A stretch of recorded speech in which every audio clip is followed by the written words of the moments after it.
Hi, I'm Mike Jones.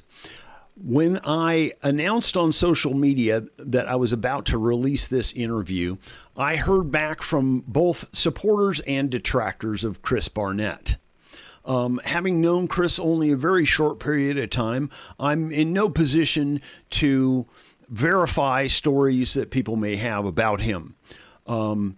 However, this interview was conducted in a cordial manner where I gave him a venue to discuss his campaign and also to address narratives that have been floating around social media and other online platforms. Having said that, here we go. Okay, I'm joined by Chris Barnett, Commander Chris Barnett. We'll get into that in a little bit here. And he is running for county commissioner, amongst others. And for those of you, the people out there that don't know who you are and what you're about, why don't you fill us in there, Chris? All right. Well, Mike, thank you for having me on your show. And, I've been a longtime resident of Grants Pass, about 40 plus years. I graduated from Hidden Valley High School here. So I grew up in the Fruitdale area and was a Mustang. So after I graduated, I attended an air show, the Portland Air Show up there.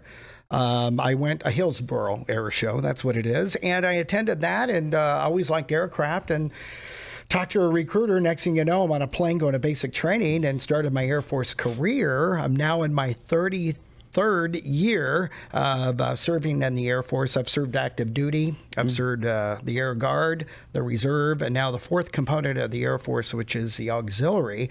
And I'm currently the command chief for 6 states. So I work with the commander. We oversee a big budget. We make sure that all the states are doing their things according to how the Air Force wants it done with the Civil Air Patrol.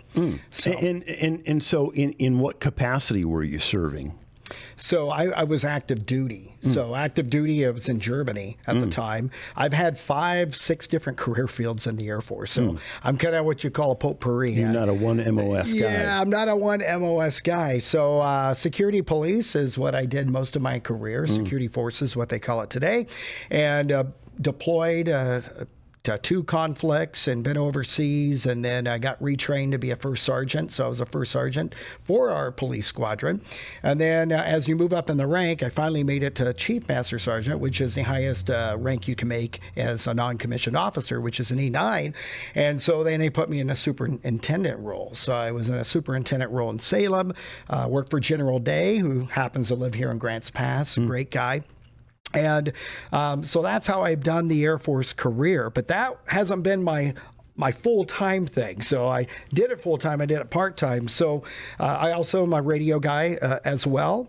Straight out of high school, I went to broadcasting school and in Vegas, did that, worked part-time at a couple of radio stations, KTMT, KBOY.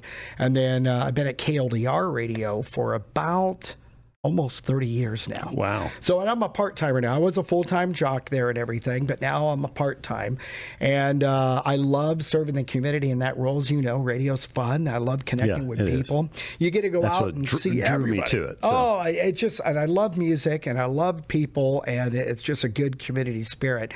So, and that's how I got my nickname, or you called me Commander Chris. And yes. That's it's a radio moniker. It's a radio moniker. And, yes. and as you know, most people in radio that have a show of certain things, they get nicknames. And that moniker, Commander Chris Barnett, has been with me for about 26 years. It's a registered business name. So. Wow. Yeah. Okay. So you've actually trademarked it or something then? It is. I'm in real estate, so I didn't get to that part, but I have a real estate firm called Realty Executives that my wife and I have had for about 15 years. Been in real estate 24. And my principal broker where I worked at said, Chris, you gotta use that commander for your real estate. People will know who you are, because I was a nobody in real estate, right? But he says, everybody knows you from the radio, Commander Chris. And I go, so what do I have to do? He goes, well, you can start using Commander Chris. So I had to check with an attorney, and I got paperwork drawn up, and I registered as a professional corporation, a PC. But that's how that all came about. So that's been with me ever since, and I'm still working at KLDR part-time Saturday mornings. I'm not on the air right now because I'm running for county commissioner, so that fair, equal airtime comes into play. And so I said, see. well, I'll just take a back seat. And the station's been really great. Love the station, KJO and KLDR, and they've been good to me, and I've been good to them. So, yeah. So, okay, you're running for commissioner. What's your philosophy of governance? You can put it in a nutshell. If you had to, Yes. What would that be? Well, I've been toying running for public office for years, and what really wanted my heart to come out in all of this and running is for the people, by the people. And I sit in the back seat watching our government make these decisions and all these things. I'm like, who made those decisions? I didn't make that decision. So I started watching, and after COVID, this is where really a light switch went on. And the mask mandates. I know, and the mask mandates. And I saw people just pinning against each other. And I'm like, why are we doing this? This doesn't feel right. It doesn't feel like freedom that I fight for, And in the military, we fight for freedoms and the Constitution. And I go, you know what? We need better people in our government to make better decisions for the people, not their own agendas and their own values. So I said, well, we're supposed to do what the people want, not what we want. So I've always looked at that, being on the back seats, going, how did those people get in? How did they make those laws? How come we're doing what nobody else here around wants those values? So how come we have to do them? So that really motivated me to run for public office and be a liaison between the taxpayers, myself, and the county government, the departments that work for us. Yeah, and that really is kind of what a commissioner should be, in my mind. Correct. Is that there are only a few elected officials in county government at all. The sheriff. Yep. I think Wally. County clerk. Yeah, the county treasurer. clerk. Yes, your attorney. There are just a few, and in terms of communicating policy to the population, it's really the commissioners. They're sort of the head of that. Yep. So basically, in this county, in this town, you have basically conservatives who want government to be run as economically and cheaply as possible and without waste and without superfluous employees. And then you have those who want to run it just exactly like the county employees want them to. And these are my observations, and I don't know how those reflect off of you. Well, no, I've been in big government. So the Air Force is a huge organization, right?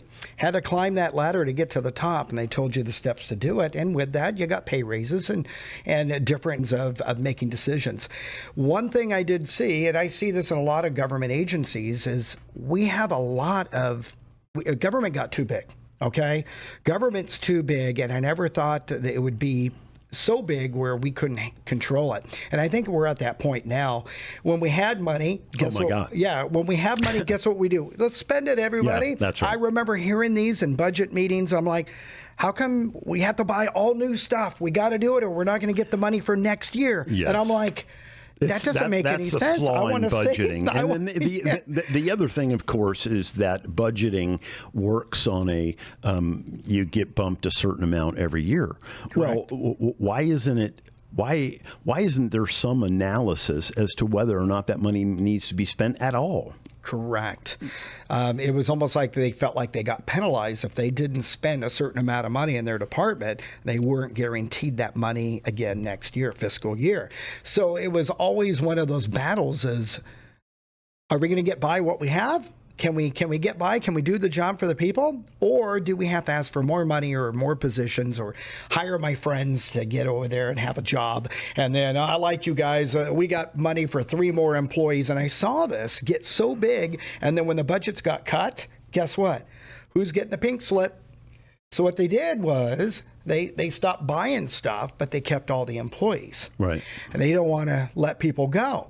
So I'm like, once they're in the system, it was like hard to get them out. And part of the reasoning for that is the more people that you have, then the more management that you have, and Correct. management are rationalized to be paid more. Correct. Than and the people that are under the management, they aspire to be management. You're seeing what I'm talking about. And that's one thing, too. I have experience in government. I have experience in business and management, and I've run businesses. I still running businesses. I'm out in the community. So I got a really good pulse of what to do on day one as soon as I get elected in, because I'm already starting to do the job and I'm not even being paid for it. What I mean is going to meetings and gathering people's ideas and what concerns they have. I don't have the power to do anything yet, but I want to make sure that I learn all that, Mike, and kind of get a consensus of what this job is all about, because people don't know what a commissioner does. Yes, but they could learn very easily, and this is the part that bugs me. As a citizen in this country, we are neglecting our responsibility as citizens. We have a civic responsibility to understand what's going on. The only difference between you out there watching this and a commissioner is they are seeing the business. So you can almost know everything they do by watching all the meetings, and they're available on YouTube. You can see them. They're broadcast live. The same thing with the city council. If you want to know what's going on there, it's very easy for you to find out. And then after a while, you'll get a gist of it. You'll go, well, that sounds stupid. Or, hey, that sounds really smart. I like what that guy's doing, even if he's, one of 3 votes. So anyway. No, I got you. Yeah. But you know what? A lot of people don't understand. The commissioners, you got 3 CEOs that run a county, okay? Right. Not just one city manager as a city has. You have 3 CEOs, and they're called commissioners, and they represent the people. They're voted in by the people to be a representative, a liaison. And I use that word liaison a lot because I am a liaison. And I've done this between an agency and a department. It's like, okay, I'm the middle guy. What are your grievances? What is your concern? You're not getting help from what you pay for? I'm going to go make sure as a commissioner that our departments are working for you, the taxpayer. People don't understand the bulk of this job is management, administration of our county departments. And communication. And oversight, communication, the welfare and being of your departments. I want to boost them up. I want to see what they're doing. We want to have good morale. I want that because I've done that in the Air Force. We had great morale. But I feel like, sometimes that got lost with just policy. It's all about policy and budget. It's not. Okay, that's a part of it. But the majority is the day-to-day operations. Hey, where do you work? You work in public health. Hey, I'm going to come and visit you today. How you doing? How's your staff doing? Is there any problems that we can help out with? Because I'm hearing out from the taxpayers that they don't have enough services or whatever it may be. Mm-hmm. And I feel that that's how we separate the balance of power as having a liaison, which is a commissioner. We work for the people, not for the departments. I told people a little while ago, if you want to talk to the commissioners, you can do it real easily. I think people are intimidated by it. I think people also, they don't have the time also, people want to live their lives, and I totally understand wanting to just live your life and not be bothered with the deep problems of what's going on in local government. But if you don't pay attention, it's going to run over you like a Mack truck, and unfortunately.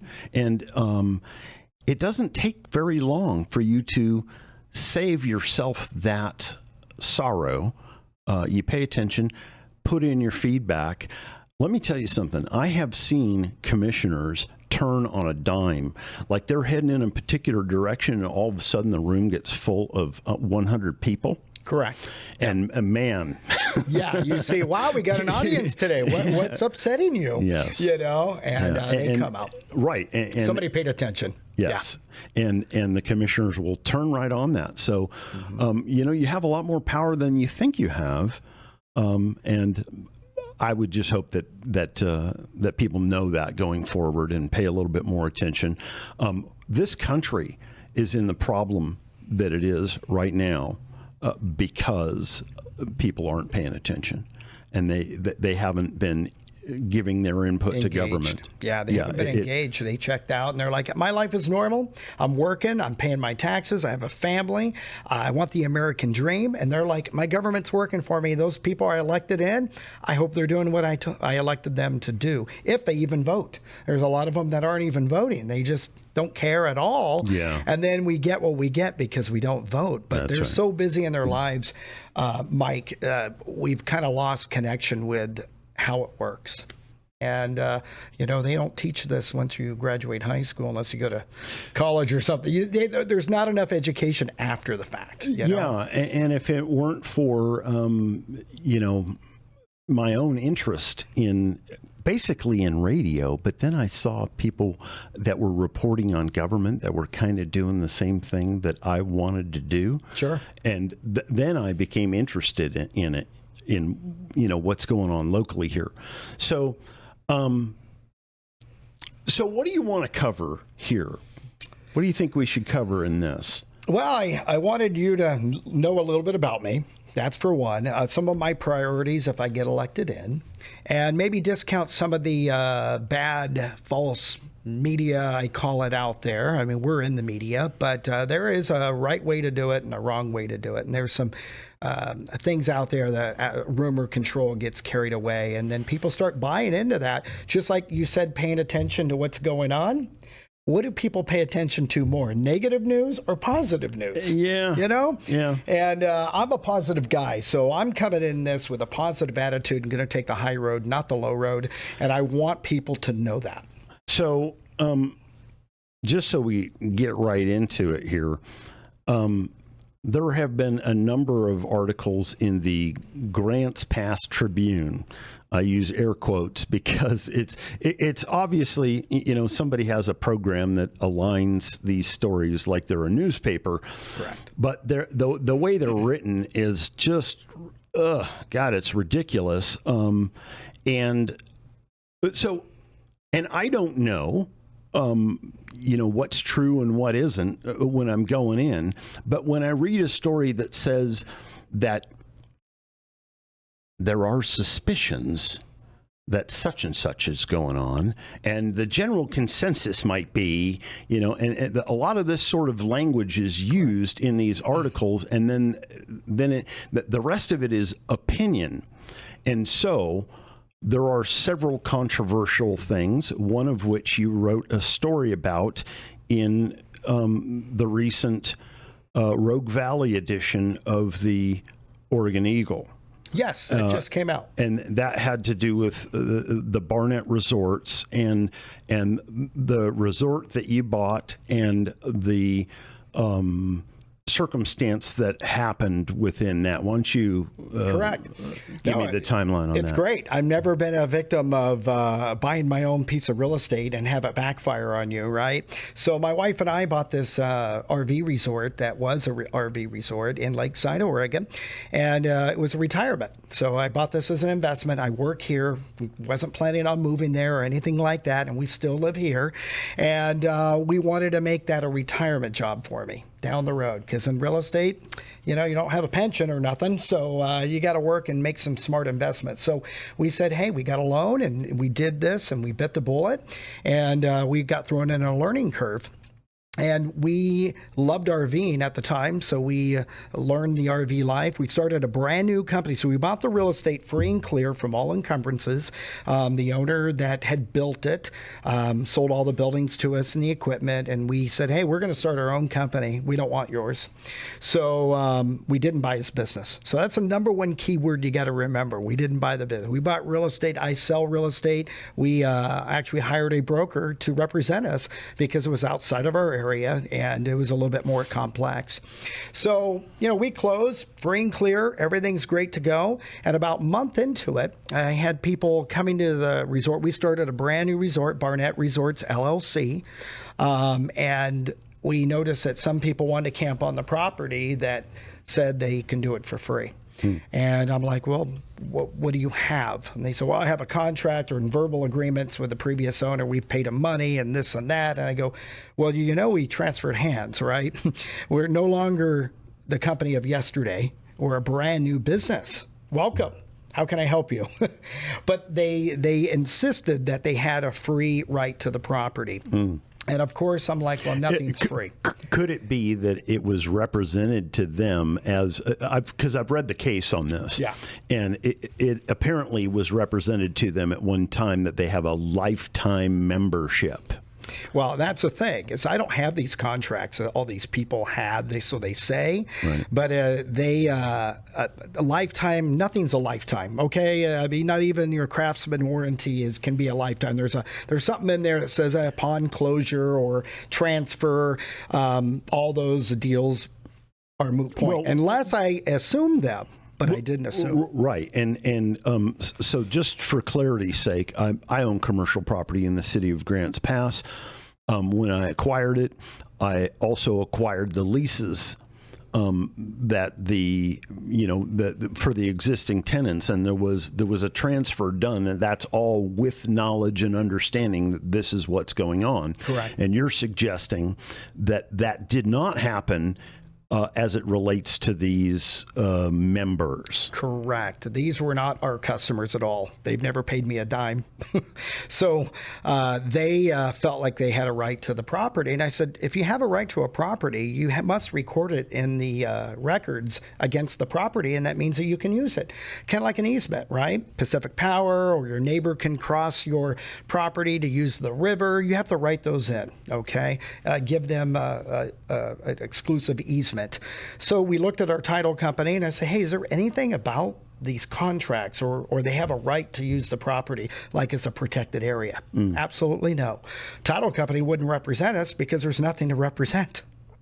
So that's the first stop we went to. Then I said, we need to get a consultant. So we hired an attorney, and our attorney goes through it and goes, this doesn't make sense. He goes, you're a brand new company. These customers are not yours. You have nothing in writing showing that you have to honor these services. I go, yeah, that's what's confusing about this. And so it goes on where my attorney drew up letters and responded, and I sent him out going, hey, look, we're a brand new corporation, bona fide purchasers of real estate. There is nothing in here of recorded easements, or you have a right to use the property for free or at any time. And there were some weird things. It's kind of like if you go ahead. So they represented that you had foreknowledge of these things before the...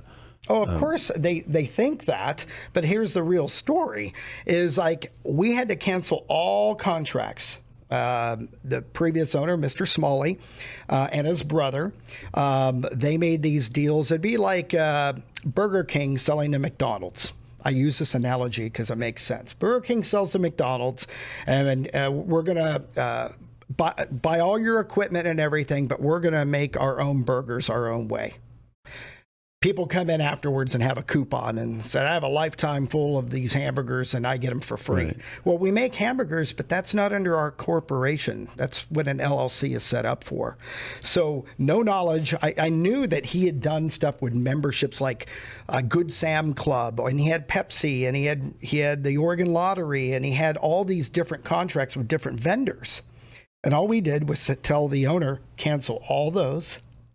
We had it in writing. And we're going to start our own corporation from the ground up. Right. So his corporation basically ended at that time. It ended. Yeah.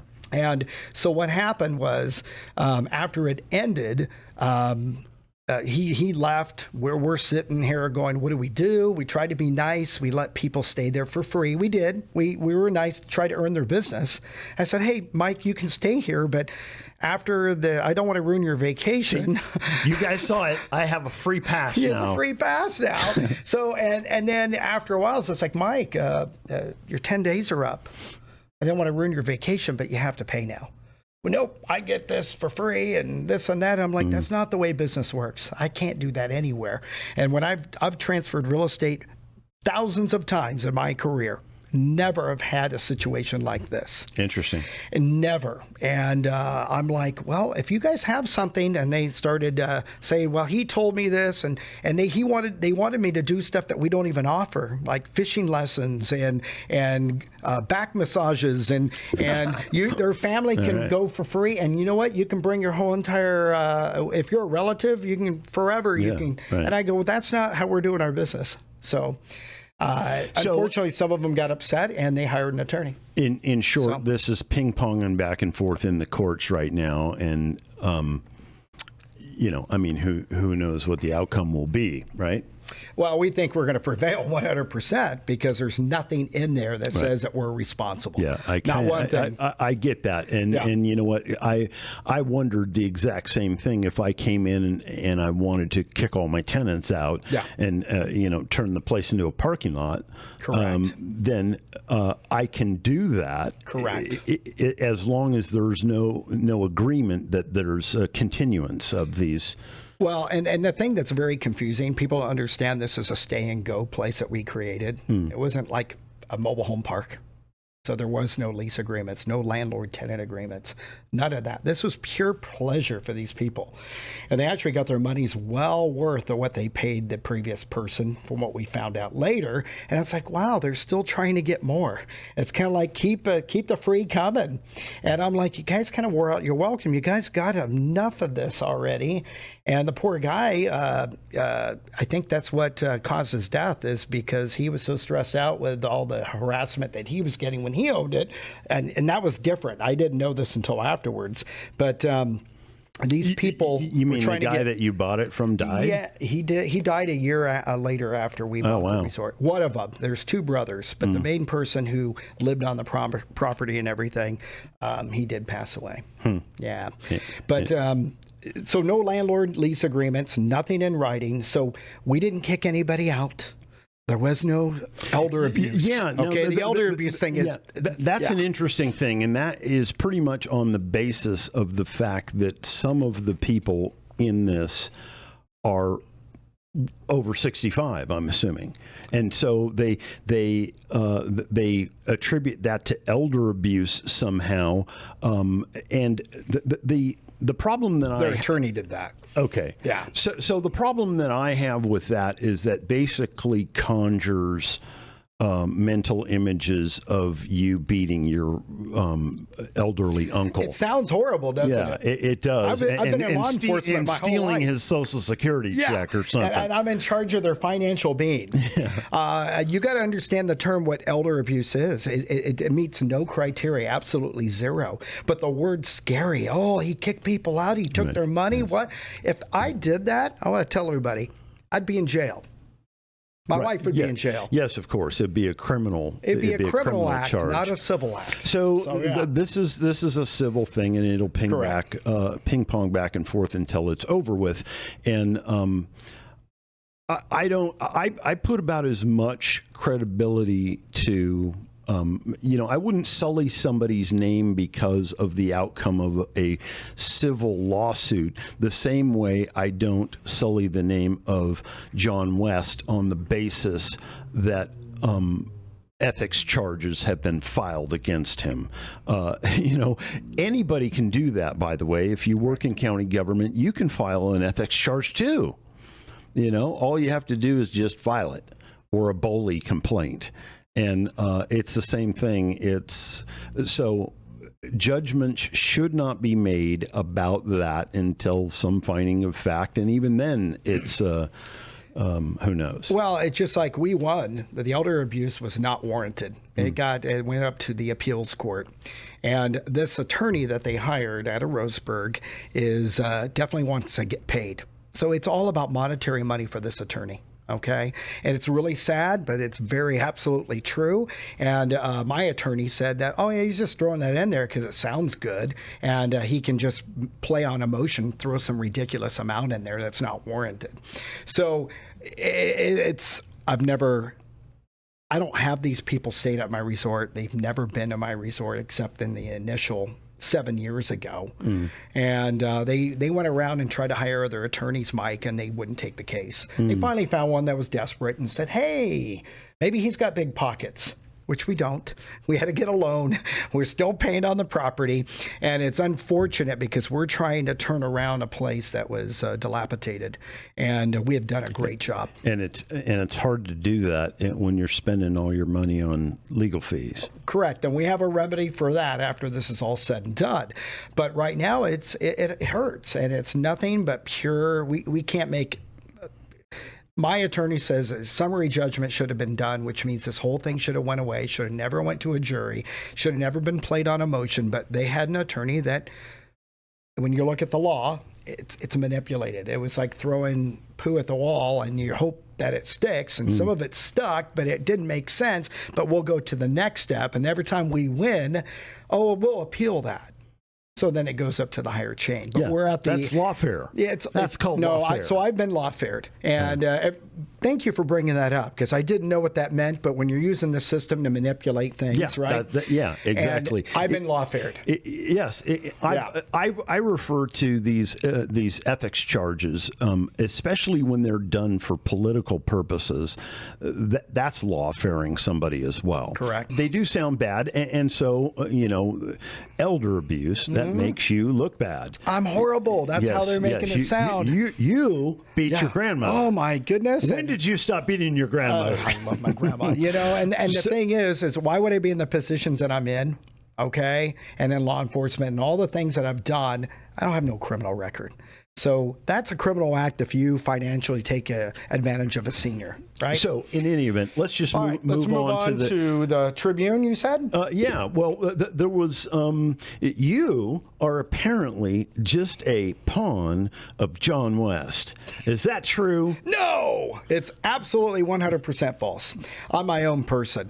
Now, just because I'm cordial with people, I'm cordial with you, Mike, does that mean we're besties?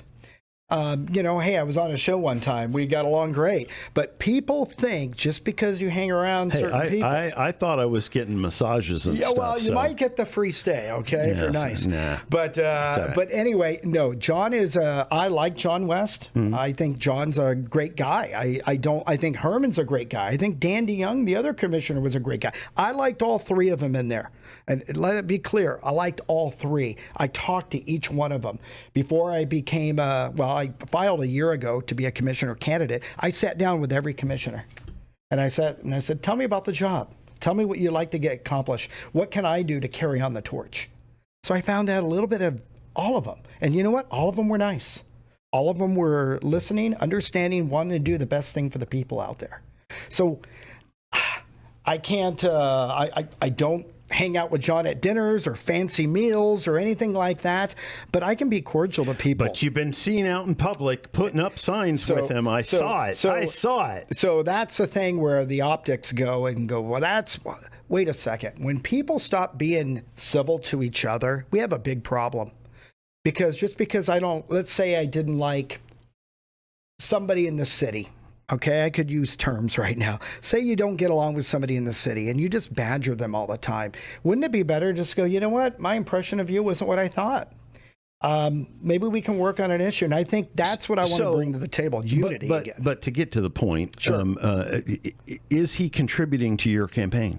He contributed $4,000, which is on record through Orstar. But here's the thing. He gave you $4,000. That's small potatoes of what it costs to run a campaign. I'm fronting my own money, and I do get donors from various places that just like me, and they just donate. It could be $20 to whatever, right? Yes. So, but that doesn't mean that I have an obligation to Mr. West. So here's the thing, $4,000 he did donate. I didn't even know about it, and then started hearing these rumblings. Oh yeah, so how do you know that?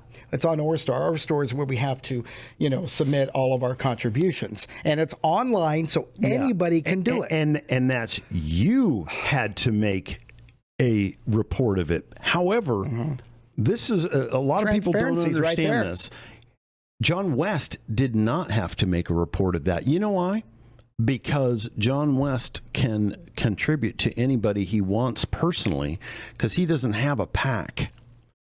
He doesn't have a political action committee. Yeah, he doesn't. He doesn't have a political organization that requires him to report to Orstar. And when I had the recall committee in studio here, that was one of the big charges that they had against him. Jay Meredith sat right there, and he said that that John West he committed campaign finance violations. And that's a pretty serious charge. That's a that's a criminal violation. Criminal violation. It's a criminal violation, and it wasn't even true, and they didn't do their homework enough to know that. They could have asked him. It still would have been a valid charge had they had him dead to rights, but they didn't. But they sullied his name in public anyway. And so by the way, he has the right to contribute to the campaign of somebody just like you do. You could contribute to Chris's campaign if you wanted to, and there's no problem with that. The fact that he's also another commissioner does not bar him from doing that. And listen, just so you know, people that are commissioners, they want to work with commissioners that will help them to get to a particular vision. Okay? There's another side. There's another political ideology in this town that is running candidates, and they want their people in there too. And they're trying to stack the people into there so that it will work out the way they want it to. And so if you're going to be critical of John West for putting his own money where his own mouth is, then you should also be critical of these other people who are wanting a particular type of outcome, and they are... Make no mistake, they're putting money towards that, and they're collecting money from other people, and they're spending this money through a PAC to get things done. So just so we all understand which way the wind's blowing. Yeah, absolutely, Mike. And just because anybody out there, I mean, Elon Musk could donate to my campaign. Does that mean I'm in with Elon Musk? I mean, why do people... Well, it depends on how much we're talking about. But I use it as a joke because it's like, I'm not snooping on all my competition or my competition here going, who donated to you? Oh, that used to be a client of mine. Or that was a friend of mine, but now they donated to you. Do we have to do this tit for tat? Because we could very well go there, and I can go through all my competition's books and go, oh, so why did they donate to you? Why did a corporation donate to you? Yes, and then I don't have any corporate... You can write an article that says some people are suspicious about this circumstance. This is the model with which Grants Pass Tribune writes all their articles, and it's the funny thing is that they are presented as being objective news. And it isn't really objective news. It's pretty much opinion. But people have been critical of me, saying that I'm not objective. I don't purport to be objective. I interview people, and it's sometimes interesting, sometimes not. But I will throw my opinion in and ask my own questions, and that's how that goes. Well, if you put a fancy label and make it look like a newspaper, it must be true. So here's the thing that I tell people, and we're both journalists. You always try to get the facts, like we were talking earlier. I always reported the news. I got both sides of the story, and you decide. Because it's not fair if I'm biased and I only interview you, I don't interview anybody else, and then I put my spin on it, and I rewrite it, and I spit it out, and you believe that?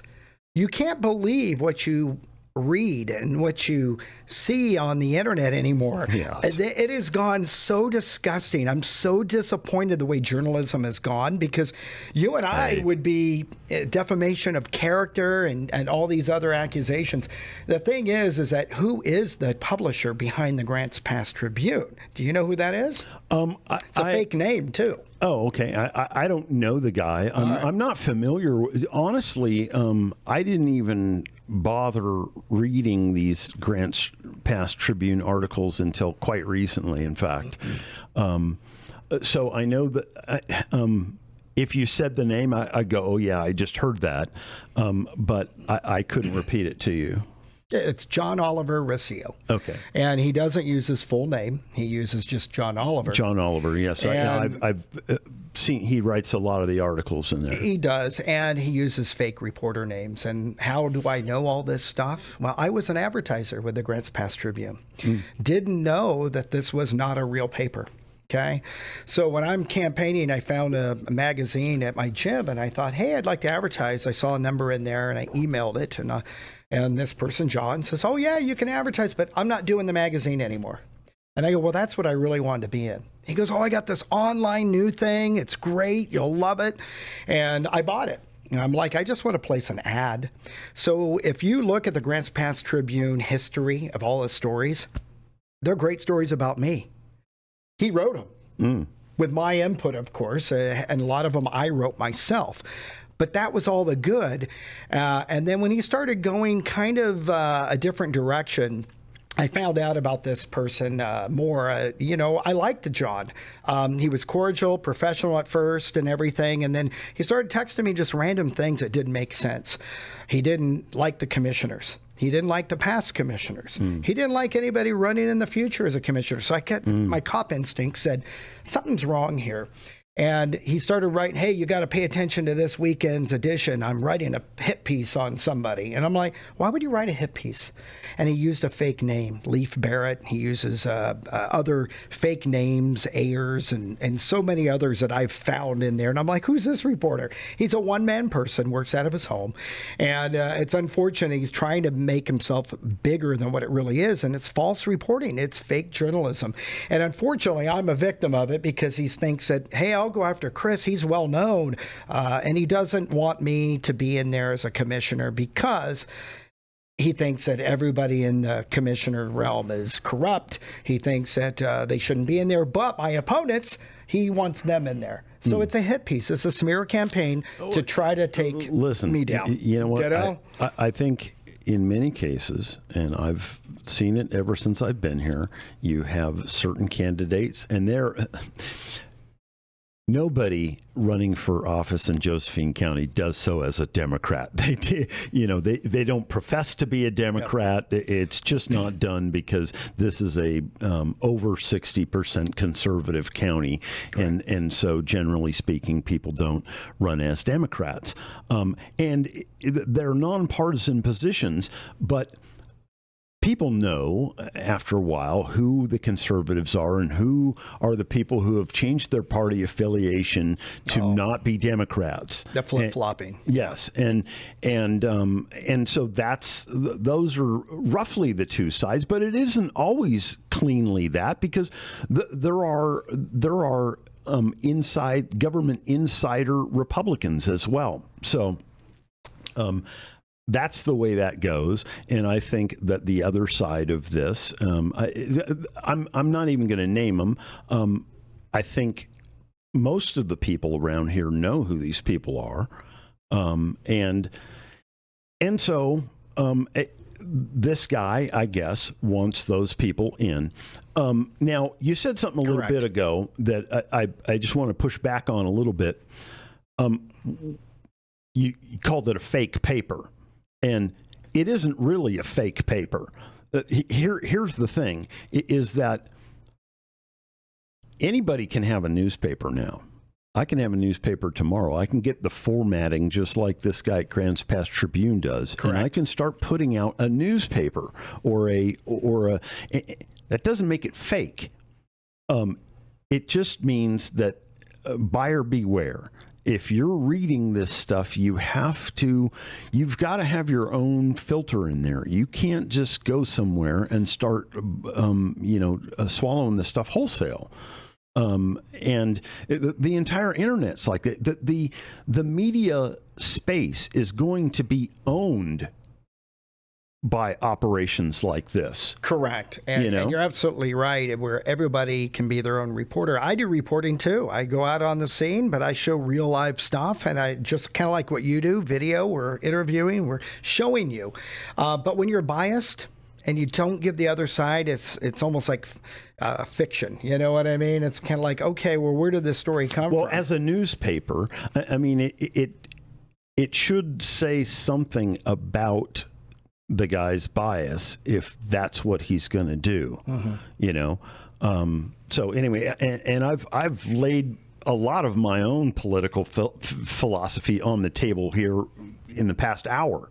So I'm pretty transparent with that. I'll let you know. Yes. Well, it's just sad because, the only thing that bothers me is you attack my family, you attack me for no reason, and nobody's called me. So these stories that are floating around, hey, Chris, is this true? I'm like, and the good news is a lot of people don't read this magazine or this tabloid, that electronic that goes out. And a lot of people are discounting it. Like you said, I don't want to read the Inquirer News. I go, have some real substance that you can back up with real people, with real things. And then you also should go to the other side and go, hey, is that true? What's your take on this?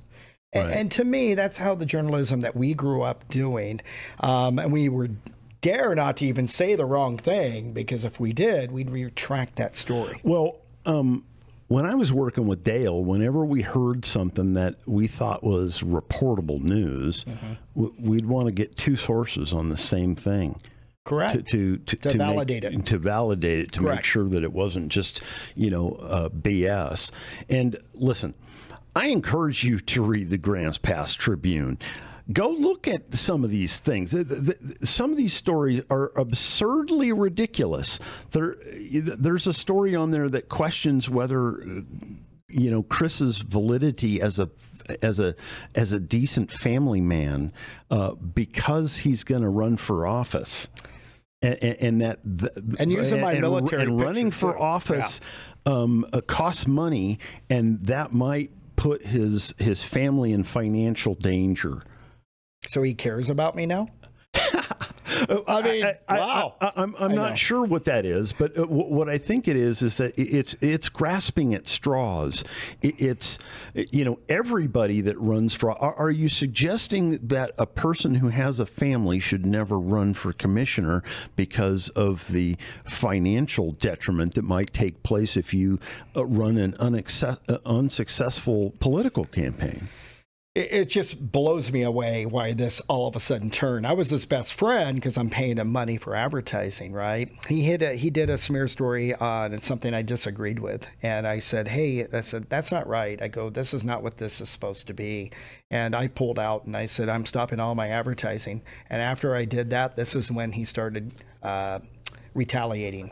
So I was an advertiser, everybody, and I stopped advertising. Now, because I pulled away and said, I don't believe in what you're doing, I have the text messages, I have the emails, and he just all of a sudden went into attack mode. And I'm like, why are you attacking me? Just because I pulled out as an advertiser? That's not good business. And it's unfortunate because he started texting me these random things, and I got them. So if anybody wants to know the real story, Mike, I mean, that's why we're talking today. I have it. But the stories about, why should I run for office? And he told me to pull out. He says, you need to pull out now. I know everything about what's going on in the county. And I'm like, who are you, a detective? I mean, honestly, I did police work. I'm like, are you a detective? Oh, you wait till the next story. I'm getting to the bottom of this, and these people will listen to me. Like he has an agenda. Mike, it's really kind of dark. And I just hope that he has a warm heart and stops doing this to people so he can have a successful tabloid or whatever he wants to do. I believe in entrepreneurship. I've done that, but do it the right way. Don't hurt others in the process, because what you're doing, you're just taking people down for no reasons. I'm trying to run for the right reasons and for the heart of it, Mike. I truly am. Why would I be doing a county commissioner job when I do better in real estate? Okay? I'm taking a back seat to what I normally do to serve the people, and I've served people my whole life, Mike, and I want to do that for the people of Josephine County. I think I'm the right person at the right time with the background that I have to really bring some substance, to be a good representative for the people. So what else do you want to cover? Is there anything else you want to touch on? I think... No, I think we've covered a lot, Mike, but I did want to go over my priorities. I did want to kind of wrap that up. All right, that's good. So, if I get in office on day one, if I get sworn in January, I want to get to work running for you. I want public safety for all citizens and people visiting this county. I know law enforcement is a big concern for people. I like Dave Daniel. I've been on ride-alongs. I was on the reserve program way back. I want to try to build that reserve program back up. I mean, it's free volunteers. The step up. But Dave, provide the equipment, but I'd like to see the reserve program come back. It's not there right now. Okay. So I'd like to do that so everybody feels like there's law enforcement for everybody. I want to put trust back in government. I want people to know that the person that they elected in is going to be transparent and open with them and approachable. There's one thing about me being in the radio business. We meet a lot of people, right? We're approachable anytime. Unity in the community, I think, is important. People just have this sour government. Oh, I don't want to hear it. And I'm like, hey, I want to bring a positive twist on government. I want to be a good representative. I've been here a long time, Mike. I know a lot of these businesses here. I know the departments. I know the people. So I think I can build some unity if I get elected in. Also, I want to keep taxes low and budget balanced. I think that's the key word, is we only are allowed a certain amount of budget money that the taxpayers want to pay. If they don't want to pay any more taxes, we've got to cut something, right? Just like what? We have $11 million. We're going to a shortfall. Guess what? Departments had to cut some things out of their program. How else do you want to do it? Yes, it sucks to tell people that maybe they lose their job. It sucks to tell people they can't have the new equipment. I've been there on the Air Force side. I know exactly what a budget cut is, but we've got to keep the budget balanced. I want to loosen regulations on housing and protect property rights. I'm a big property right guy. I'm defending my property in Lakeside, Oregon right now, right? So I'm hiring an attorney to defend the property rights so you and I don't have to deal with some falseness down the road, okay? Property rights are important. People in Josephine County love their property rights. I think expanding the housing opportunities, we got the ADUs now and stuff like that. I'm sorry, what is that? Additional dwelling unit on your property. You have a house and then you got a little like studio over here with a 1-bedroom, 1-bath. Okay. What's the square footage limitation on that? You know, I think it's under 1,000 feet. You can get a variance to go higher than that, but I have to check with planning because it changes all the time. Listen, I might like to do that at some point in the future. However, I live out in the extremely flammable county, as the fire map dictates.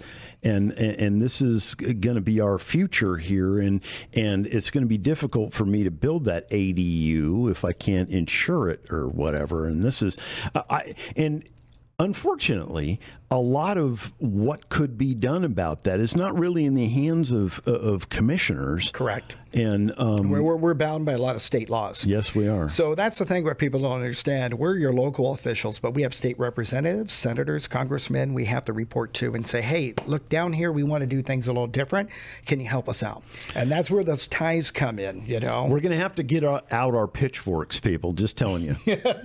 And one thing, I want to make it an easier process for people to do things on their property. So that's another thing. I like it. And then my final things, make sure veterans keep their vital services and honor them. You know, when you come through Josephine County, it says we honor veterans. I was like, what does that mean, we honor veterans? I drive through it, but I don't see anything for us veterans, okay? We do get a property exemption. You get a small property exemption on your property taxes. That's great.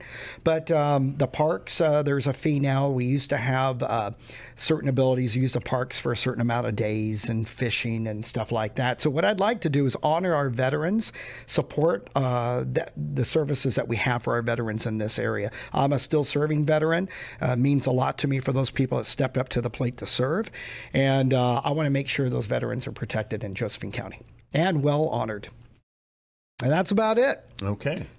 Well, I really appreciate you coming in here and talking about these things. I know that there's been a few people on social media asking some of these questions, and they're asking them of me. You know, when are you going to talk to Chris Barnett and pin him to the wall on these things? And you know, I can talk to Chris Barnett with a couple of keystrokes on Facebook. And I don't know whether other social media platforms that you're on. But a lot of them, but yes. Right. So you can probably do the same thing, and he may answer you. Now, some people have said that they had posts where he was asking for feedback and that their comments got deleted or the thread got deleted.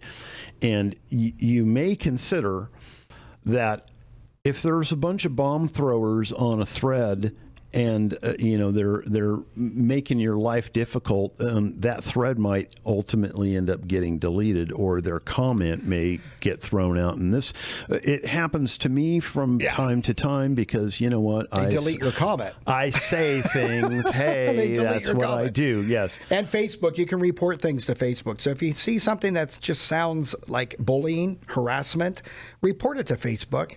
And you know what they do? They delete those comments, because some of those things are attacking individuals without any merit, and it's called false information on there. But yeah, you're absolutely right, Mike. Yeah. So anyway, he will communicate with you. By the way, it took me about 2 seconds to get this interview with him. I ran into him at a Republican Party event, and I asked him, and he said yes. So here he is, and thank you very much for coming in. You bet, Mike. You're the only Appreciate one it, that's Chris. gotten my side of the story so far, so thank you. I appreciate that. Okay. And listen, for whatever else there is to the story going forward to Election Day, you'll find it right here. If there's a question that I need to ask him, if you ask me a question that I need to ask him, I'll do it. But I think you could just ask him, and he'd probably tell you too. So Ask the source anytime. there you go. Appreciate it, Chris. Thank you very Mike. much. Take care.